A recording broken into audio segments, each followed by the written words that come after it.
hoje vamos falar um pouquinho aqui sobre a Antártica, ou Antártida, né? Vamos saber no final. E a gente está com uma convidada, Francine. Gostaria de agradecer aqui o seu tempo. Queria que você se apresentasse um pouquinho e as meninas também do projeto. Queria agradecer primeiro pelo convite. É muito bom, eu adoro falar de Antártica. E meu nome é Francine, eu sou bióloga, trabalho com invertebrados da Antártica desde o ano 2000, quando eu saí da faculdade. Comecei a fazer um estágio, depois fiz o mestrado, depois fui para a Espanha fazer o doutorado. Depois do doutorado, fiz um pós-doc na Coreia e agora estou fazendo um pós-doc aqui em São Paulo, tudo com bichos da Antártica, sempre com eles, não saí disso. E depois disso, né, depois de muito tempo, eu fui lá para a Coreia, principalmente, que eu vi que eles têm bastante divulgação do que eles fazem, porque eu trabalhei no Instituto de Pesquisa Polar. E aí, quando eu voltei, eu criei o Instagram e o canal no YouTube, o Gelo na Bagagem, para poder contar um pouco das minhas experiências, porque já são 20 anos estudando os invertebrados de lá e 5 idas para a Antártica, né? Então, tem bastante coisa para contar aí. Incrível! Só que você quiser se apresentar. Oi, gente, eu sou a Nayara, eu ingressei na UFABC em 2019, então eu ainda estou iniciando minha vida acadêmica, e eu entrei no projeto quando a Iris falou, bora abrir um projeto, eu vou abrir um projeto, eu falei, eu vou entrar também. Eu estou muito, muito feliz, desculpa por gaguejar, que eu estou muito feliz por essa oportunidade de gravar com a Francine. Muito obrigada. Sim, eu pretendo seguir a carreira de física. Eu quero ser física de partículas. Nossa, muito bom. Que demais! Caraca, quanta experiência, hein? Pós-doc, meu sonho. Parabéns, doutora Fran. Meu nome é Sara, eu ingressei na UFABC esse ano e eu comecei a fazer pesquisa para ingressantes na área de física de partículas. E aí eu conheci meu orientador, que é orientador da Iris e também orienta o nosso grupo Mulheres da Ciência, então ele acabou me indicando que eu também faço divulgação científica. E é isso, eu pretendo também fazer engenharia aeroespacial, é o que eu quero seguir, apesar de eu estar estudando física também, mas eu quero ingressar na área de aeroespacial. Eu acho incrível também biologia, por mais que eu não entenda alguns termos, eu sempre gostei na escola. Então é isso, estou muito feliz por estar aqui, por estar conversando com vocês, demais. É muito bom falar com outras pessoas que não sejam só da biologia, abrir o campo também, né? É muito legal. Sim. Ainda mais na nossa universidade, né? A gente primeiro entra vendo tudo. Por isso que a Sara tá fazendo física. Então a gente consegue também fazer pesquisa científica em várias áreas. E testando, né? E é bem legal. Então, eu também, igual a Nayara, eu entrei ano passado na UFABC. Aí eu criei o projeto com o meu orientador, que eu fazia pesquisa científica com ele, em física e voltado para gênero. E aí eu falei, não, vamos criar um projeto de divulgação científica e focado em mulheres na ciência. Então a gente fala sobre mulheres da história que foram esquecidas, mas que tiveram uma parcela aí, né, de ajuda na ciência. Fala de mulheres atuais, como a senhora, que está fazendo pesquisas incríveis e que muda a nossa ciência todo dia. E a gente também fala de curiosidades científicas, né? Então a gente divulga ciência, mulheres e diversidade. E eu estou muito feliz hoje, porque Antártica sempre foi assim, quando eu entrei na universidade, eu sempre falei pra mim, eu vou um dia fazer uma expedição na Antártica. Então, eu quero muito. E aí a gente chega aqui na primeira pergunta, né? Como que tem como a gente ir pra lá? Porque um dos programas que tinha, né, não existe mais no Brasil. Porque dava a gente a conseguir ir pra lá. Então, para ir pra Antártica é o seguinte...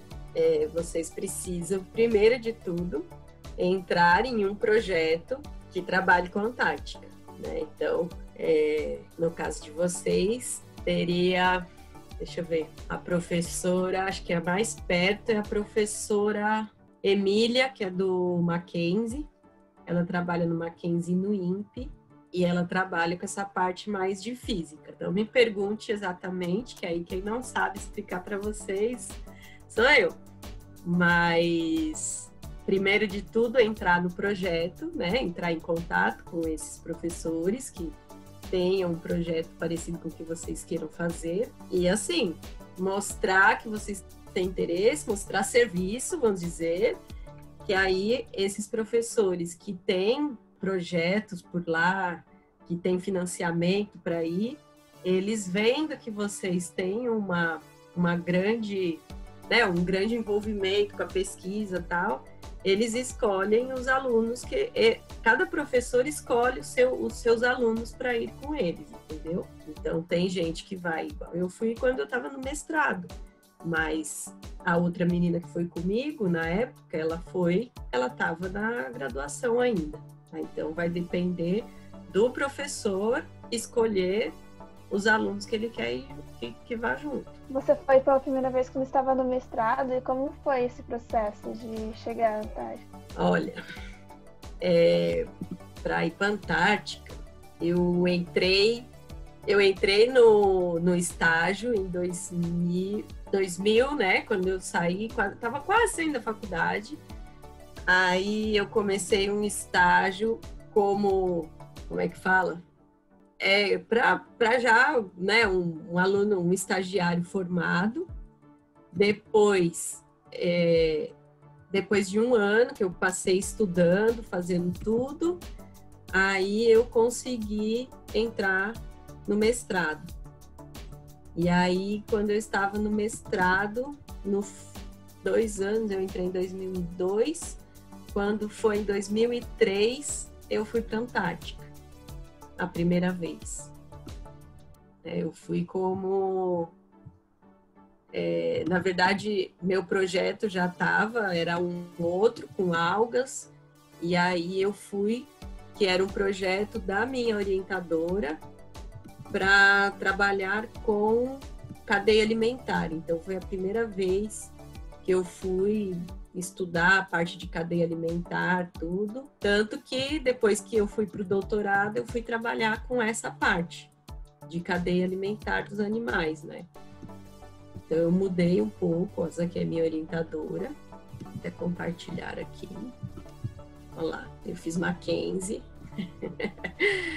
Isso é Mackenzie. Aí, aqui no mestrado, eu trabalhei com esse bicho aqui, que, como vocês me falaram antes, vocês não entenderam o que é bentos. E, pelo jeito, a maioria dos seguidores de vocês são da física também, né? Física e afins, que não é muito biológico. A gente, quando está estudando o oceano, a gente divide os organismos em 3 grupos grandes, que é o plâncton, o nécton e o bentos. Então, o plâncton são aqueles organismos que vivem flutuando e que não conseguem nadar, não conseguem fazer grandes migrações, igual microalga, água-viva, tá? Água-viva faz parte do plâncton. O nécton já são os animais que fazem migrações, que nadam, então, baleia, golfinho, tartaruga. E o bento são aqueles que ficam perto de algum sedimento, de uma rocha. Com certeza vocês já viram, que seja em foto ou no meu quadrinho, como as algas, caranguejo, coral, esponja. Então, todos esses fazem parte do grupo bentos. Então, por exemplo, esse crustáceozinho aqui, ó, que eu estudei no mestrado, ele faz parte do bentos. Então, eu fiz o mestrado com esses organismos aí, com algas que a gente coletou em 3 pontos. Na verdade, quando eu entrei no mestrado, essas algas já tinham sido coletadas antes, né? Eu só trabalhei com os animais que estavam nelas. E aí a gente conseguiu separar o que tinha, né? Diferenciar a comunidade que vivia em cada alga, tá? Então, as algas eram diferentes e a gente conseguiu ver que tinha uma diferença também nos organismos que viviam nelas. Porque as algas, elas são importantes tanto na Antártica quanto aqui no Brasil, por exemplo, na praia, porque os organismos ficam lá elas amortecem, por exemplo, as ondas e também acumula muita comida, né, muita matéria orgânica nelas e eles ficam ali se alimentando da matéria orgânica e dependendo da alga, tipo essa daqui, rosinha, alguns animais comem a alga diretamente. Então eu comecei assim, trabalhando com esses organismos. E aí foi quando eu fui para lá a primeira vez, né? Essa foto já é da penúltima, na verdade. Mas foi em 2003 que eu fui a primeira vez. Deixa eu ver se eu acho aqui, se tem foto minha de 2003. Vocês vão ver que eu era um pouquinho diferente. Essa aqui é minha orientadora do mestrado. Essa foto aqui, então, foi tirada em 2003, com aquelas câmeras, ela estava com aquela câmera ainda, ó, de filme. Vocês nem devem saber o que é uma câmera de filme. E as digitais que a gente tinha era com disquete. Vocês sabem o que é um disquete? Vocês já viram um disquete? Não, você imagina um cartão de memória, só que grandão assim, ó, desse tamanho. Só que aí o cartão de memória que cabia, tipo, no máximo 10, 12 fotos, assim, com baixa qualidade.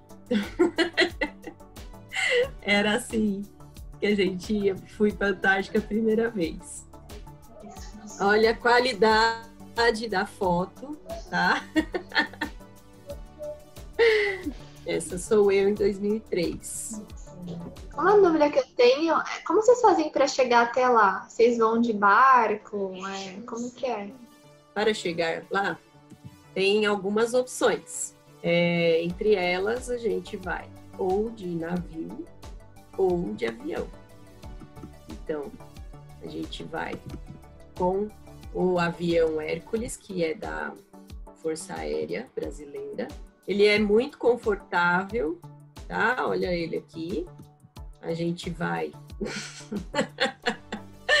na área VIP do avião, no meio da carga, assim, amarrados mesmo, né? Que é avião de carga. Então, a gente sai do Rio de Janeiro com Hércules.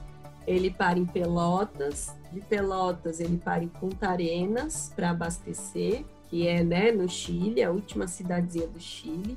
E depois de Punta Arenas, aí vai para a Antártica. Lá na Antártica é bem perigoso pousar, porque é uma pista até curta e pode ter gelo, neve, pode escorregar. Então, para pousar lá é bem complicado. Tem que ser uma pessoa muito boa.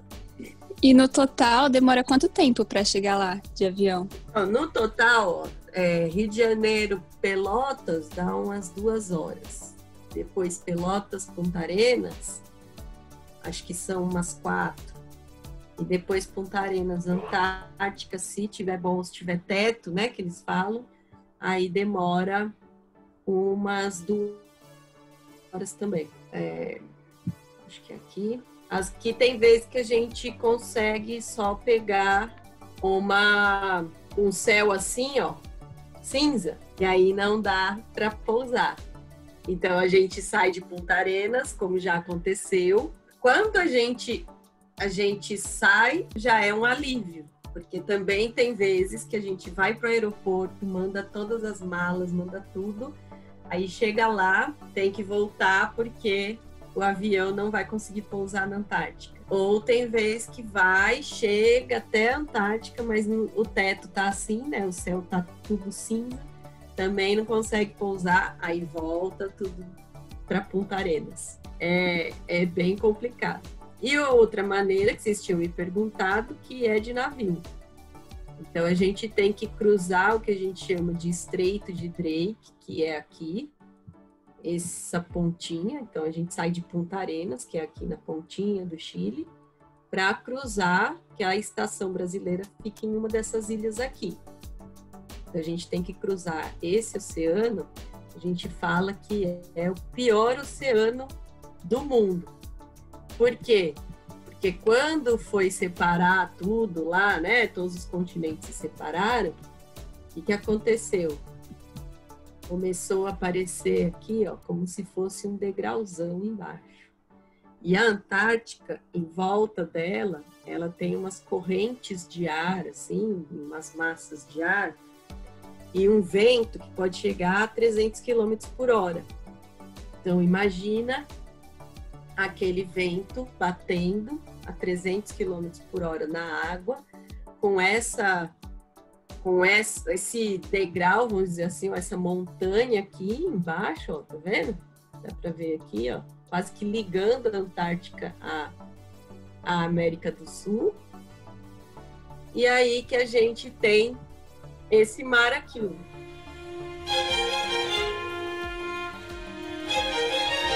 Tá?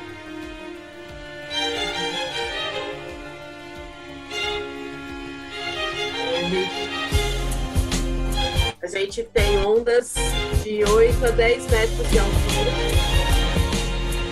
para cruzar. E aí é um pouco demora, dependendo de como tá o oceano mesmo, a gente demora às vezes 3 a 4 dias para cruzar o Drake. Não é muito, que são 750 quilômetros mais ou menos, um pouquinho mais para sair de Punta Arenas e tal. Mas a gente demora uns 3, 4 dias, porque o navio vai fazendo zigue-zague para não ir de frente com a onda. Tá? Uma aventura e tanto, né? É bom. Aí a gente sai, tem vezes que sai do Rio de Janeiro direto, né? Quando é o começo da operação, começo do verão. A gente sai do Rio de Janeiro, para no Rio Grande, para em Punta Arenas, e Punta Arenas da Antártica. Aí durante todo o verão, que é de outubro até fim de março, o navio fica fazendo o trajeto Punta Arenas Antártica para poder ajudar na logística dos pesquisadores, para troca de grupo de pesquisador e tudo mais. Então teria tipo um tempo certo para você ir até lá? Assim, esperar o tempo certo? Então, a gente tem que esperar o verão. Na estação brasileira, alguns pesquisadores ficaram durante o inverno, mas o normal, a maioria das pesquisas que acontecem na Antártica é durante o verão. A maioria dos países começam todas as operações, assim, começo de outubro, meio de outubro, até fim de março, começo de abril. Aí é quando os navios saem, né, de cada país, ou o avião começa a sair para ir para lá. Aí alguns países, como Alemanha, Estados Unidos, eles têm pesquisadores que ficam lá, mas que aí normalmente eles vão quase no fim do verão, eles vão para lá, e dependendo de onde é a estação, eles têm que ficar quase que o inverno inteiro porque não tem como chegar para pegar os pesquisadores, tá? Se no verão já é daquele jeito difícil com o navio, difícil com o avião, imagina no inverno. Então tem uma história de um pesquisador que estava numa estação russa e ele começou a passar mal, teve hemorragia e precisaram levar sangue para ele, só que estava no inverno. Aí a sorte que o piloto era muito bom, levou o médico com o sangue, né, com as coisas lá para transfusão.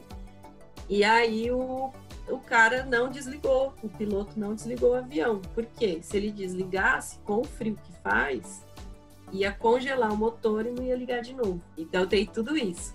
Essa parte aí que vocês estão me perguntando, é até engraçado que tem uma série agora, não sei se vocês já viram alguma propaganda, eu vou fazer propaganda da Globo, no Globoplay, que se chama The Head, Um Mistério na Antártica. A série é isso, os pesquisadores vão para a Antártica para passar o inverno, e aí, quando chegam os pesquisadores do verão, todos os do inverno morreram. E aí os pesquisadores do verão têm que descobrir o que aconteceu com os que estavam lá no inverno. Então, e eles falam sobre isso, assim, de congelar os motores, essa parte do frio, dos animais, de convivência. É bem legal, assim, é meio suspense, é ficção, lógico, mas é bem legal. Anotado. Parece bem legal. Quando vocês chegam lá, como que é o cotidiano de vocês? Como vocês saem para tomar banho? Que é muito gelado, né? Você tem que usar toda uma roupa própria também. Quais roupas vocês levam na mala, assim, pra ficar lá e tal? Como funciona? Então, primeiro de tudo, a gente chega e fica na estação. Então, cada país que pesquisa lá tem a sua estação antártica. Essa aqui era do Brasil, que fica na pontinha aqui da Antártica, numa ilha aqui pertinho da península. E aí, lá dentro, eles, né, nesse caso, eles fizeram todas de container. E lá dentro ele tem todo o revestimento de madeira e tem tudo, como se fosse um hotel. Eu falo que a gente fica bem acomodado. Tem hotel 1 estrela, tem hotel 5 estrelas. Então, né, a gente vai depender do país. O Brasil tinha essa estação aqui de 1982 que eles construíram, que foram a primeira vez. Então tinha aqui os quartos, né? O banheiro, até brinco, tinha até revistinha aqui, para ficar tranquilo no banheiro. Tem chuveiro, dá para tomar banho normal, porque a água vem. No caso do Brasil, vem de um lago que tem ali congelado, que fica atrás da estação, mas passa por todo o aquecimento e tal, e a gente pode usar numa boa.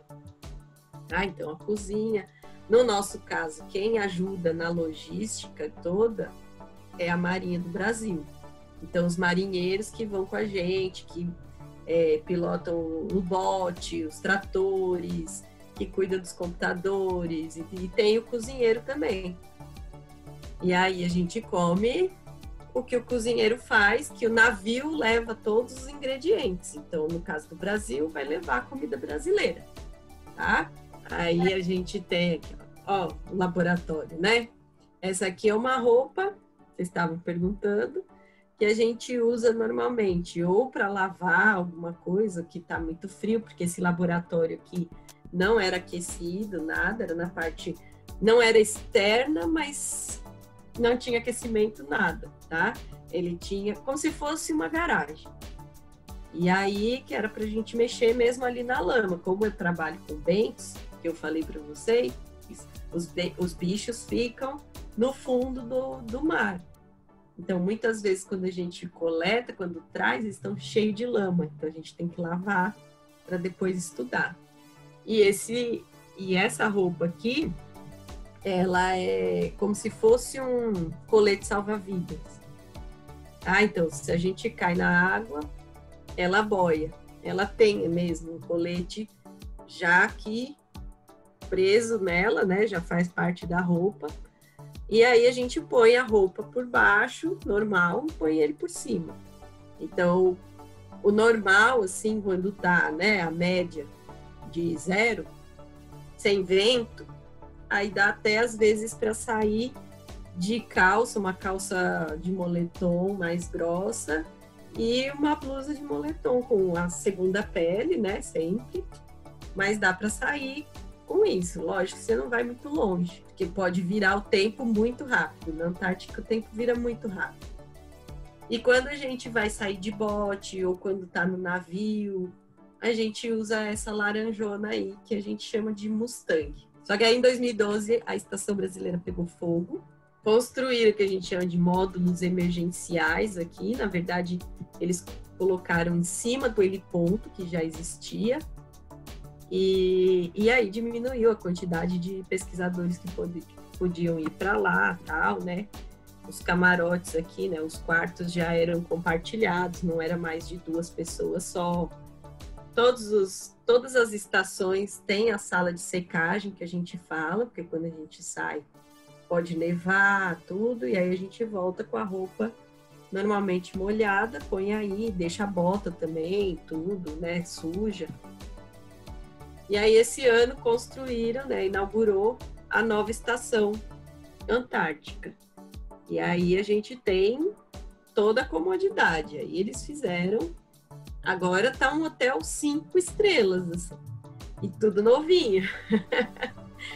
Então, os camarotes aqui, ó, os quartos, né, com as 2 camas, o banheiro aqui, ó, chuveirão, ducha, ó, de boa. Ó, olha a academia aqui, ó, academia de frente pro mar. Quem não quer, né? A cozinha, ó, cozinhona, tá, ó, cozinhona gigante. Tem a academia, isso que eu ia perguntar, como que é o dia a dia na Antártida?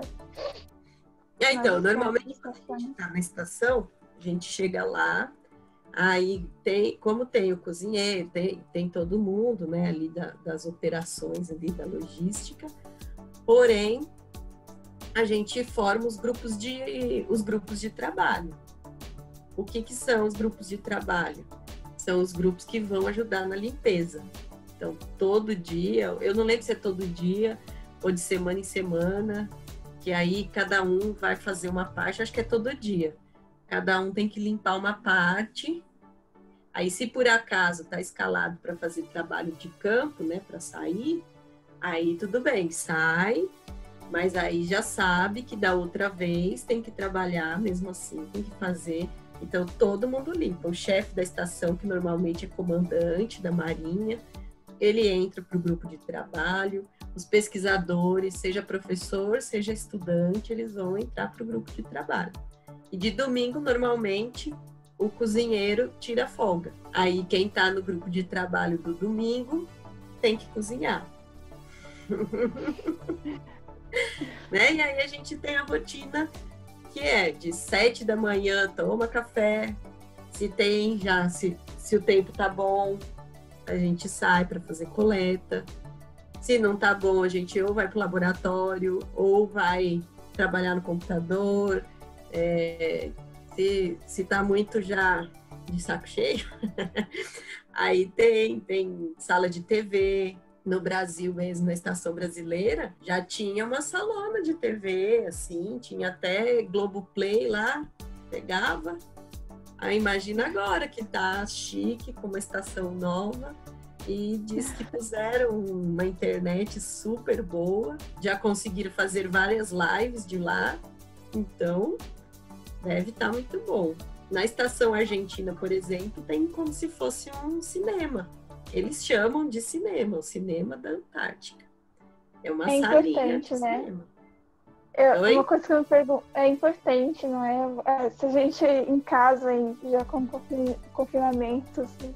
Não, lá é muito legal, assim, para a gente aprender a conviver com pessoas, porque a gente está em confinamento normalmente ou sozinho ou com a família, que a gente já conhece. Lá não, lá a gente fica, por exemplo, essa primeira vez que eu fiquei na estação, eu fiquei 57 dias. Eu só conhecia a minha orientadora, a Paulinha, que fazia estágio comigo, e a Sandrinha, que fazia doutorado. O resto eu não conhecia. Então, eu brinco que é um BBB, só que sem paredão. Se você gostar ou não, você vai ter que conviver. Seja 20 dias, seja 30, ou seja 57, como foi o meu caso.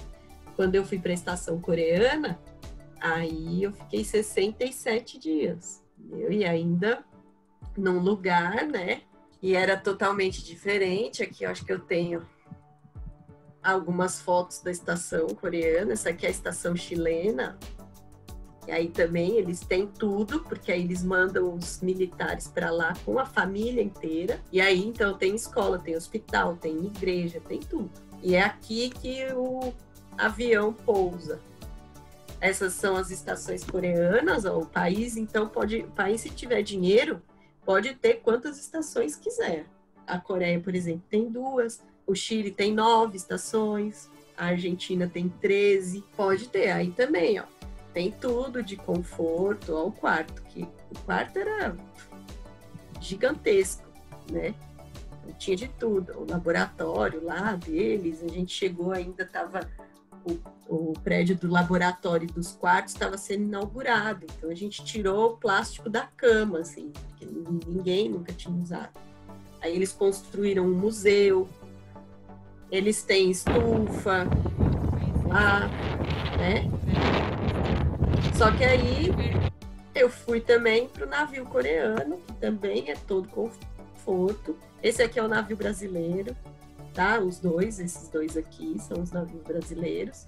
E esse aqui, que é um quebra-gelo, que é o coreano. Os brasileiros, eles conseguem navegar em águas geladas. Mas se tiver um blocão de gelo tipo esse daqui, que eu tô, ele não vai passar.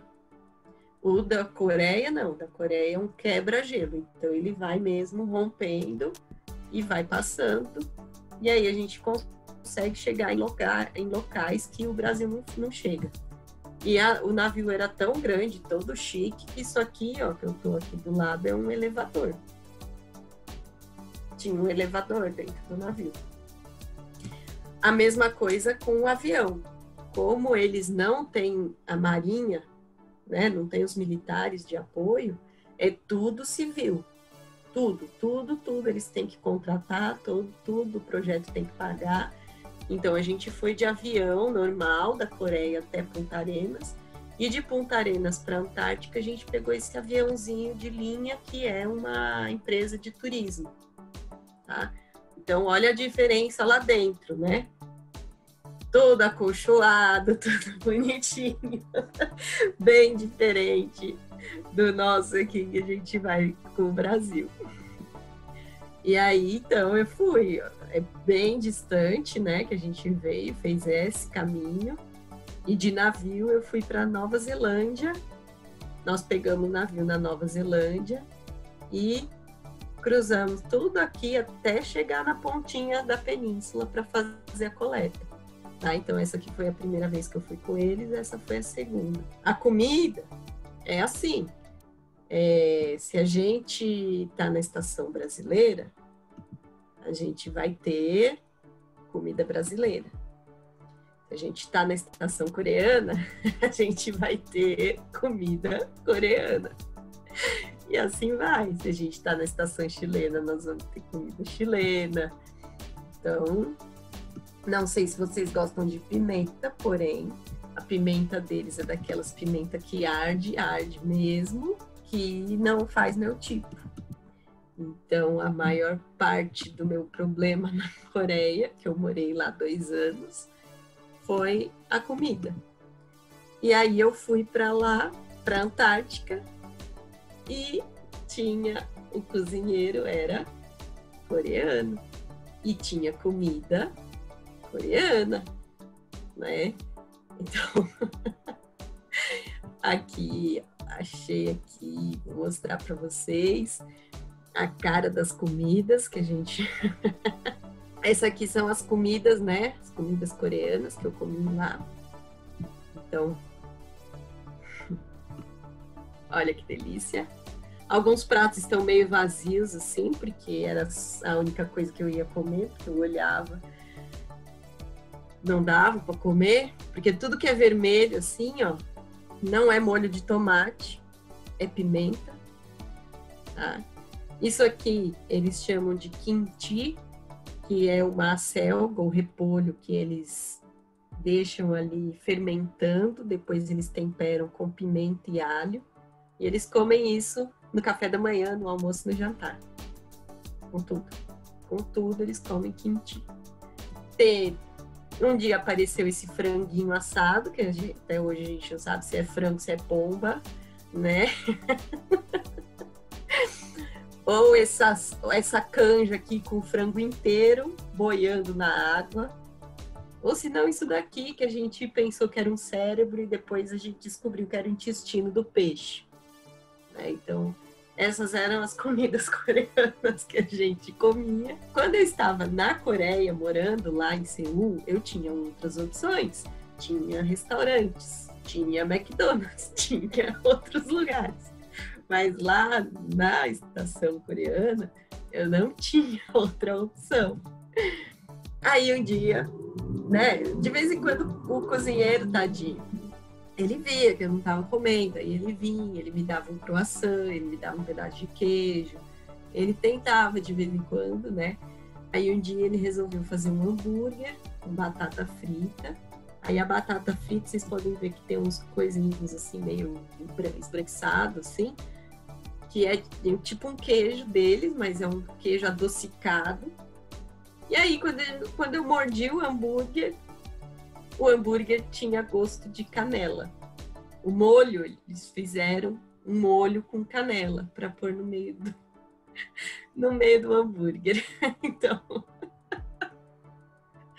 foi muito bom. Tanto que quando eu fui visitar a estação chilena, eu fiz amizade com as cozinheiras chilenas e elas estavam na mesma hora ali, no dia que eu visitei, elas estavam fazendo pão e empanada. Então eu praticamente chorei e passaram uns dias, elas mandaram por bote, via bote, elas mandaram uma caixa de comida. Um pão, queijo, salame, tomate, mandaram tudo pra gente. Porque tinha uma chilena comigo na estação coreana. E aí a gente já tava, né, também já de saco cheio de comer miojo, lamen, que também de vários que tinha, só um não tinha pimenta, todo o resto era todo apimentado. E aí elas mandaram, as cozinheiras mandaram e a gente se deliciou.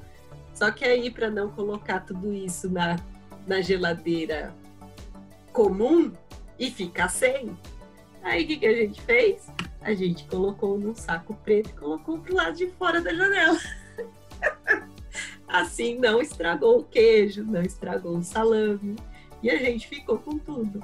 A única coisa boa, muito boa da cozinha coreana, não sei por quê, porque os coreanos não gostam de chocolate muito doce, era que tinha Nutella, mas tinha pilhas de Nutella. Era muito bom. E aí a gente ia, pegava um pote de Nutella para cada uma e levava para o quarto, porque eles não comiam, só a gente que comia. E tinha muito Nutella. E aí, o legal de ir para outras estações, principalmente eu fiquei 67 dias ali, que eu pude ver, né, as comemorações deles. Então, na nossa, por exemplo, se passa o Ano Novo, vai ter uma comemoração de Ano Novo, do nosso estilo e tal. Às vezes tem um churrasco na garagem. E a deles, eu estava lá no Ano Novo deles, que é diferente do nosso. O deles, no ano que eu fui, foi em 15 de fevereiro de 2018. E aí, eles fazem lá todos os rituais deles, tudo. Esse aqui é um outro ritual, porque eles levaram esse bote novo e eles fazem um ritual para deixar dinheiro para o pessoal que vai ficar durante o ano lá. Então, eles reverenciam o porco, porque para eles o porco é prosperidade, tudo. Então, eles reverenciam o porco, põem dinheiro na boca do porco.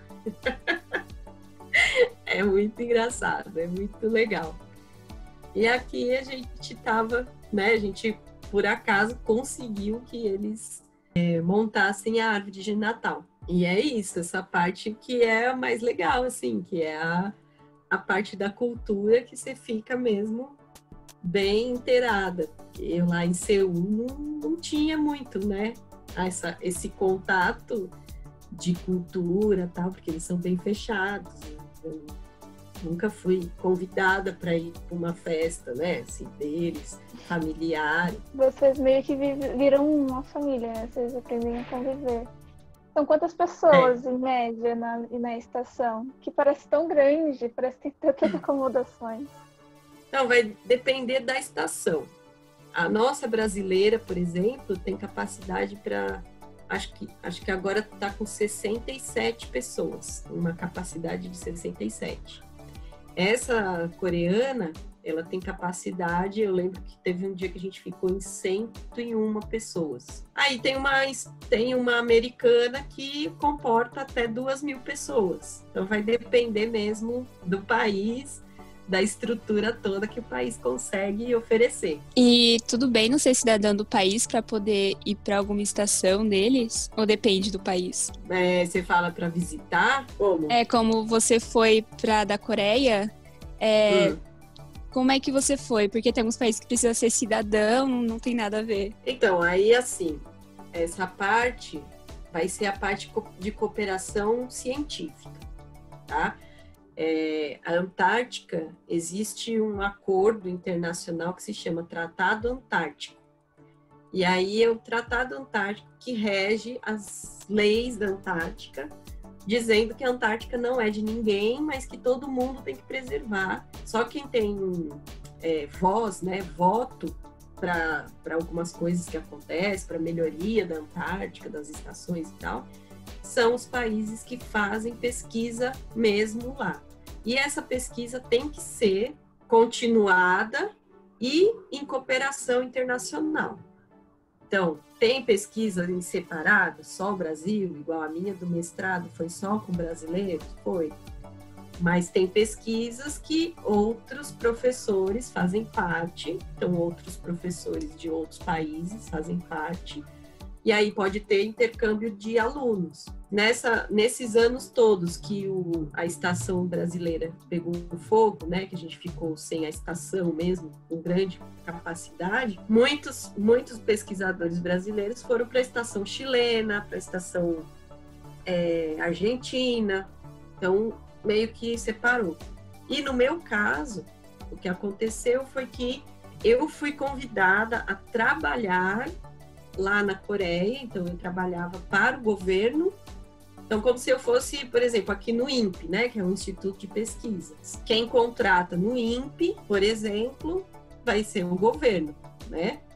E lá a mesma coisa, o Instituto de Pesquisa Polar, quem contrata é o governo, então eu fazia parte do grupo de funcionários deles. E eles têm essa abertura mais fácil até, porque a professora pediu o projeto, né, o financiamento, e no próprio projeto ela já pôs que teria uma estrangeira. Então, quando o projeto foi aprovado, já tinha o valor da minha bolsa, ela já conseguiu meu visto diretamente, e aí, como eu já estava lá, eu fui com eles normalmente, tá? Entendi, obrigada. Nada. A gente vai falar um pouco sobre o futuro da Antártica. Tem alguma previsão de tempo de se ela vai derreter ou não daqui a tantos mil anos ou daqui a tantos anos? Eu vi que você também estuda sobre mudanças climáticas. Eu queria saber como é que você estuda isso. Então, no meu caso, pelos organismos bentônicos, eu consigo ter uma noção do que está acontecendo com os animais lá na Antártica, né? Então, a parte de microalgas e tudo, que são quase que o principal alimento do bentos, e aí eu consigo identificar se está tendo mudança ou não. E aí tem alguns projetos, como o projeto coreano, que a professora já trabalha lá nesses mesmos pontos ali perto da estação por 30 anos já. Então ela conhece muito da biodiversidade que tem, tudo. E aí a gente fez coleta longe do glaciar, porque assim, a gente tem lá na Coreia, tem a parte que fica pertinho do glaciar, mas tem, né, fica longe do glaciar. Então a gente tem coleta nesses dois pontos e alguns pontos intermediários para poder fazer essa comparação. Então aqui, ó, é a ilha onde fica a estação coreana, tá? É uma ilhona grande aqui em volta, e aqui na Bahia a estação deles fica bem aqui, ó. Então, aqui é um glaciar, tá? Então, esse glaciar, ele foi descongelando. E eles têm a medida, desde quando eles começaram a estudar, 1956, até aqui, ó, 2017. Então, essa linha azul é quando tinha a geleira até aqui, no azul. ela foi descongelando, descongelando, descongelando, e hoje em dia está aqui, ó, 2017 já estava aqui. Então a gente fez coleta, ó, no MC2, MC3, MC4 e MC5. E aí a gente vê não só a diversidade dos animais, ou os animais que dominam o lugar, tanto longe quanto perto do glaciar, e a gente vê que tem essa diferença, porque quando a geleira está descongelando, ela vai liberar muito mais água doce, muito sedimento ali que vem, né, muito sedimento ali, aquela parte terrígena, então muita matéria inorgânica que não vai ajudar os animais. E muitas vezes, dependendo do animal, como algum, a gente chama de gorgônia, que são aquelas, não sei se vocês já viram vídeos de mergulho, que parecem umas arvorezinhas que tem assim. Parece uma árvore, mas não é. É um bicho. É um coral primitivo, vamos dizer assim. Então, ele forma aquela árvorezinha que a gente chama de gorgônia, tá? Então, essas gorgônias, por exemplo, elas filtram a água para se alimentar. Ou as esponjas, né? E aí, quando você tem muita matéria orgânica, inorgânica, isso daí ela vai acumular e o bicho não vai usar, não vai comer. E aí, o que acontece? Ele morre soterrado, literalmente, soterrado. Então, isso daqui já vai, né, dar uma grande diferença. E na parte de alimentação, você também tem diferença na quantidade de microalgas, na quantidade de matéria orgânica na água ali disponível para os animais. E aí você também tem diferença na parte de alimentação, na parte de acúmulo de energia para sobreviver nesses ambientes, principalmente na Antártica, que é um ambiente muito frio, muito extremo. E aí, com isso, você vai ter a adaptação dos animais até para a alimentação, se eles vão conseguir se adaptar ou não. E essas mudanças estão acontecendo muito rápido. E isso mostra, isso a cadeia alimentar, né? A parte de alimentação também mostra. O que mais vocês querem perguntar? Tem alguma forma da gente meio que combater, tipo, meio que inverter esse quadro de derretimento da Antártida? Então, vocês perguntaram até os anos, né? Não sei o quê. A previsão é 2050, 2060, da gente já ter muita coisa descongelada. Por quê? Porque o pessoal que trabalha, né, com a parte de meteorologia, que trabalha com as correntes de ar e tal, já consegue ver o quanto está mais quente a atmosfera. Então, esse ar mais quente, ele chega na Antártica. Na hora que ele chega ali na Antártica, ele começa, né, o ar quente no gelo descongela. É a mesma coisa de ligar um secador em cima de um bloquinho de gelo. Se a gente não fizer nada, e o que está parecendo que a gente não está fazendo nada para diminuir essa quantidade, esse aumento da temperatura do ar, só vai aumentar, só vai ser mais rápido esse degelo. Então, na verdade, é assim, agora mesmo, nesse ponto que a gente está, a gente teria que voltar, assim, fazer uma volta drástica a muitos anos atrás, que não tinha muita poluição, que não tinha muita fábrica, que não tinha muita coisa disso. Aí a gente consegue, talvez, mas é uma coisa drástica, voltar mesmo para não ter. O que a gente está tentando ensinar e influenciar as pessoas, mostrando essa parte que está sim descongelando, porque tem gente falando que não está, mas está sim descongelando, porque a gente sabe que já aumentou tanto a temperatura do ar quanto a temperatura da água. Então, para piorar, a gente tem o ar esquentando por cima e a água esquentando por baixo. Deixa eu mostrar aqui para vocês. Por que eu estou falando isso? Que a Antártica, ela é assim. Ela é assim.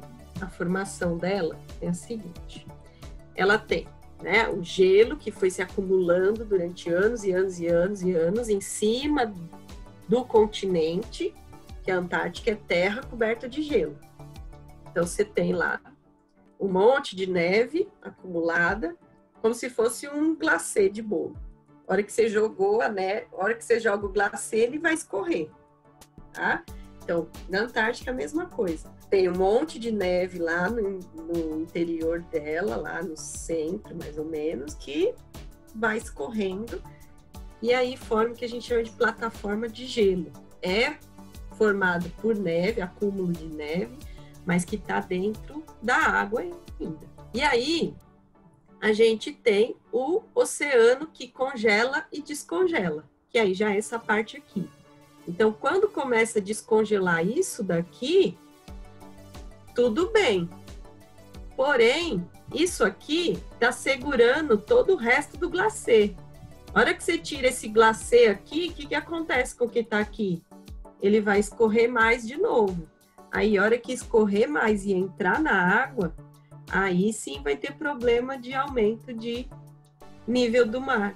Esse é o problema. Esses icebergs que ainda estão, que já estão sendo liberados, que coisas são grandes e tal, são um problema, porque você está modificando toda a estrutura do ecossistema, mas também você está tirando a barreira do resto do gelo que estava em cima da Terra. Entendi. Tem alguma coisa da gente, como indivíduo, de ajudar a melhorar esse quadro? Ou só realmente algo muito grande em escala mundial? Não, eu acho que como indivíduo, principalmente, a gente tem algumas opções, né, bem simples até. Na verdade, tem uma que eu falo que é muito difícil, eu vou ensinar muito, né? Requer muito aprendizado, 5 anos de faculdade, 10 anos de mestrado, para poder conseguir fazer isso. É uma coisa muito, muito, muito complicada, tá? E se alguém fizer, já ajudaria muito. Tomar água no copo, ao invés de usar o canudinho. Então, é o primeiro ponto.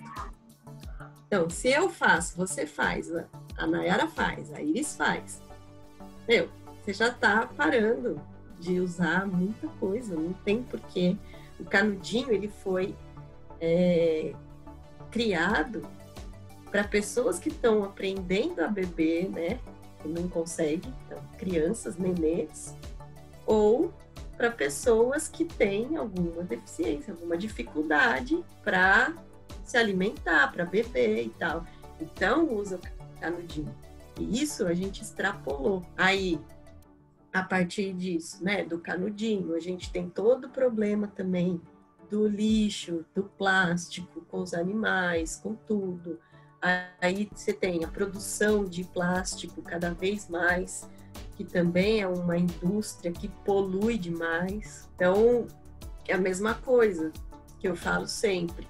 Eu vou na padaria, peço o pão. A menina já pôs o pãozinho no saco de papel. Na hora que eu vou pagar, para que ela tem que pôr numa sacolinha de plástico? Entendeu? Então, são coisas pontuais, mas que esse ano, por exemplo, principalmente agora, nesse período, eu já falei, eu nem sei, eu perdi a conta de quantas lives e quantos cursos e quantas palestras eu dei e com quantas pessoas eu falei.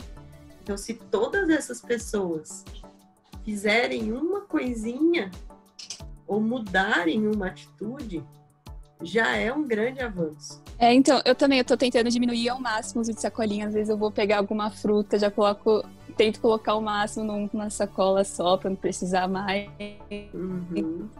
Sacolas de pano, né? Vermelha, o carne no geral, ajuda? A carne, a indústria da carne tem vários problemas, sim, né? Todo mundo fala, a gente sabe. Porém, a indústria do frango também tem, a indústria da pesca também tem. como a indústria, como a indústria, né? A agricultura também tem. Tá?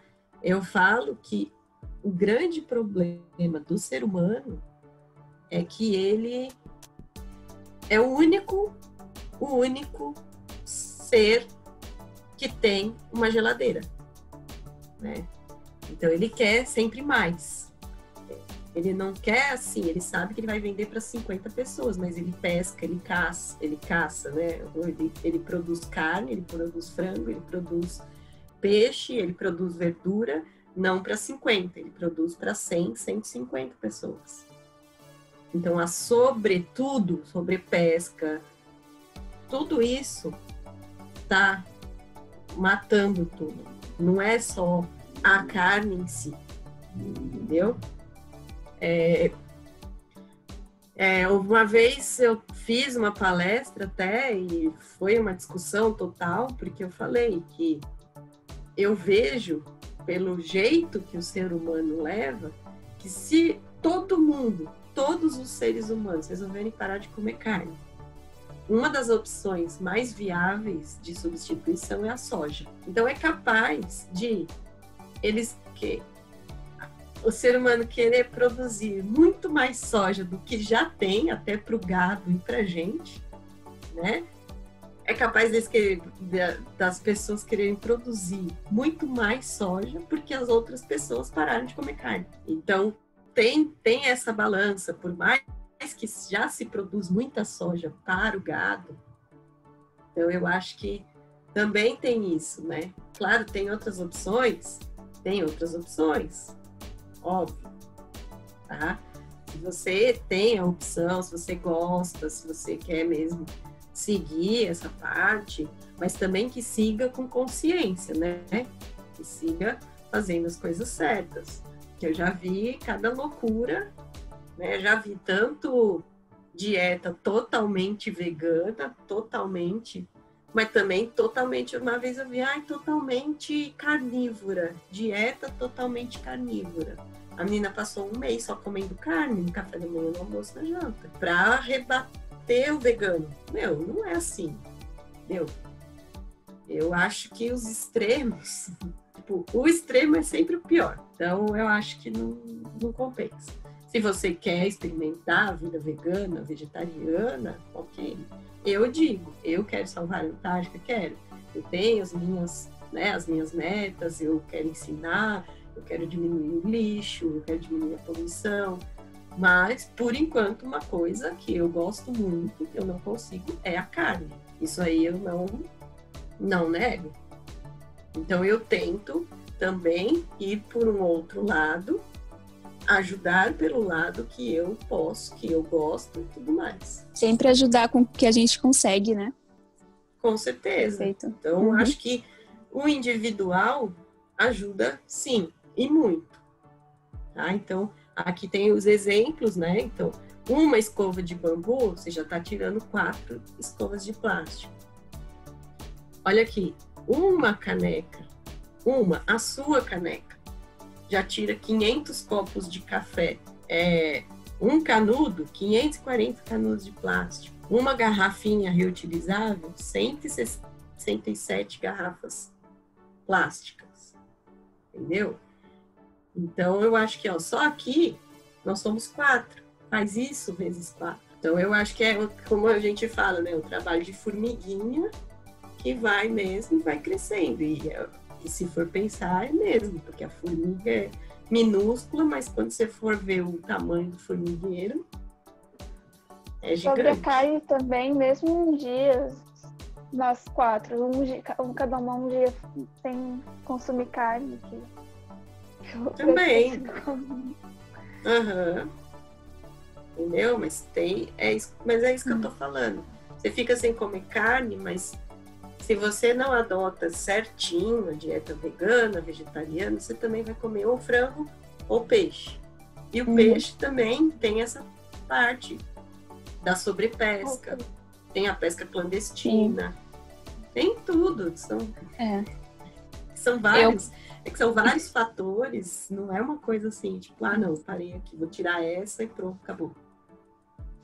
eu tô sem consumir carne vermelha e frango faz 1 ano, mas assim, eu como peixe de vez em quando, sabe? Porque eu não consigo deixar, às vezes eu preciso. Mas assim, eu também já reduzi as coisas, tudo mais. E eu acho que essa geração tá tipo assim, criando mais consciência desse lado de plástico, né? A gente sempre vê vendendo canudinho, coisa de bambu. E você acha que até 2050, a gente, com esses movimentos crescendo cada vez mais, a gente vai conseguir mudar esse quadro? Pelo menos um pouco dele? Pelo menos reduzir a velocidade. Se continuar assim, com todo mundo falando e todo mundo querendo mudar esse quadro, querendo comprar, vamos dizer, né, canudinhos, usar caneca e tal, e diminuir, e se as indústrias também começarem a ver que também não tem por que continuar produzindo tanto, eu acho que essa velocidade ela vai ser reduzida sim, a velocidade com que as coisas estão mudando. Mas voltar mesmo, não acontecer mais nada, sinceramente, eu acho que a gente já está num ponto crítico, assim. Não volta, a gente só reduz a velocidade mesmo. Para fechar, eu queria fazer uma pergunta, assim, acho que todo mundo tem essa dúvida, que é qual é o certo, né? Antártica ou Antártida? Quando a gente sempre... Então, a Antártica ou Antártida? A gente tem 2 informações, né? A primeira é que muito antigamente que as pessoas, né, o ser humano conhecia o hemisfério norte, então tinha lá, que eles já conheciam o Ártico, eles falavam, né, que provavelmente existia um anti-ártico, por isso Antártica. Mas na língua portuguesa, espanhola e italiana, a gente tem uma regrinha, que aí eu também não sei explicar muito bem, que eu não sou pesquisadora da língua, mas eles têm uma regrinha relacionada talvez com Atlântida, que transforma Antártida em substantivo e Antártica em adjetivo. Pela regra, Antártida. Porém, no geral, na etimologia mesmo do antiártico, é Antártica. Então, os 2 estão certos. Tá? Então, vai depender de você, se você fala Antártica e lembra do Guaraná ou da cerveja e prefere falar Antártida. Eu prefiro Antártica. Maravilhoso. Então é isso, né, pessoal? Você tem mais alguma dúvida, mais alguma coisa? Não, eu consegui fazer todas as minhas perguntas. Muito obrigada por responder, doutora Fran. Foi muito bom estar aqui hoje com você, aprendi muito. E espero um dia conseguir fazer uma expedição na Antártica também. Ah, com certeza. Com certeza. Então, façam isso. Ó. A dica mais simples que eu dou para encontrar algum grupo de pesquisa na Antártica, joga no currículo Lattes. A palavra, ao invés de procurar pelo nome do pesquisador, procura por palavra-chave. Antártica. E aí você vai ver alguém que já trabalhou, que tem algum projeto, e aí você vai olhando. Aí busca mesmo, pesquisa, fuçar no currículo de cada um e ver se é da sua área, se te interessa, se é professor, se é... E aí? Eu acho que é o caminho mais fácil aqui no Brasil, porque como a gente não tem um instituto de pesquisa físico, é mais difícil de encontrar, porque os pesquisadores estão espalhados em várias universidades. Obrigada pela recomendação. Então, isso aqui, então, nossa, obrigada. Foi muito bom, muito proveitosa essa live. A gente aprendeu várias coisas, né? E espero que a gente possa manter contato aí. E a gente consiga fazer a discussão, né, meninas? Muito obrigada, viu, pelo seu tempo. Muito obrigada. Obrigada por me convidar. E estou à disposição. Pode escrever, pode ter mais perguntas. Estou sempre aqui. Bom? Beleza, muito obrigada, meninas, também. Foi ótimo. Obrigada, meninas.